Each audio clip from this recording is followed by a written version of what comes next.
Bismillahirrahmanirrahim. Assalamualaikum warahmatullahi wabarakatuh. Mirsa jamaah Masjid Asra yang dimuliakan Allah, walaupun Al-Quranul Karim turun dengan ayat-ayat yang jelas dan disebutkan menjelaskan atas perkara-perkara yang sebelumnya belum jelas, tapi dalam kenyataannya sesungguhnya Al-Quranul Karim itu membutuhkan lagi penjelasan yang datang dari Allah lewat Rasulnya.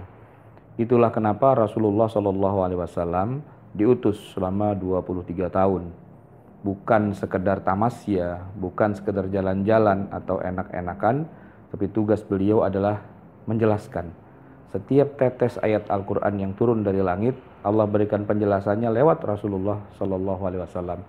Banyak sekali kata, kalimat, dan istilah yang ada di dalam Al-Quran yang membutuhkan penjelasan dan tidak bisa hanya sekedar difahami mentang-mentang seseorang itu mengerti bahasa Arab atau memang dia lahir di Arab, orang Mekah dan sebagainya.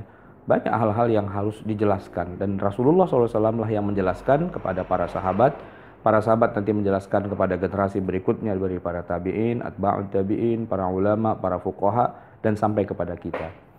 Ada beberapa contoh yang menarik yang bisa kita sebutkan dalam kesempatan ini. Misalnya kata sholat. Kata sholat terulang sampai 60 kali di dalam Al-Quran. Tapi tidak semua kata sholat itu maknanya adalah sholat yang kita kenal. Yaitu dengan berdiri, ruku, sujud, ya, duduk di antara dua sujud, duduk tahiyat akhir. Tidak semua makna kata sholat di dalam Al-Quran kesana artinya. Kadang-kadang sholat itu maknanya adalah sesuai dengan makna bahasa, yaitu doa.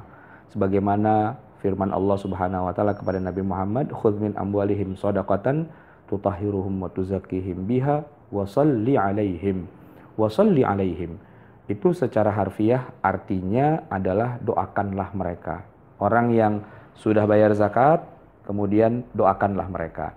Kalau kita terjemahkan menjadi sholatlah kepada mereka dalam arti ruku sujud, tentu maknanya menjadi tidak benar. Begitu juga ketika kita membaca ayat yang memerintahkan kita bersolawat kepada Nabi. Itu diawali dengan kata-kata innallaha wa malaikatahu yusalluna. Allah dan para malaikat mengerjakan sholat kepada Nabi Muhammad. Bayangkan Allah Subhanahu wa ta'ala mengerjakan sholat. Tidak masuk akal, mustahil. Tentu maknanya bukan ke sana. Ternyata kalau kita pelajari dalam ilmu tafsir, maka sholatnya Allah kepada Nabi Muhammad itu adalah bukan sholat berdiri ruku sujud, tetapi Allah memberikan keberkahan, Allah memberikan kasih sayangnya kepada Nabi Muhammad, diungkapkan dengan istilah sholat. Malaikat juga sholat kepada Nabi Muhammad. Apa maknanya?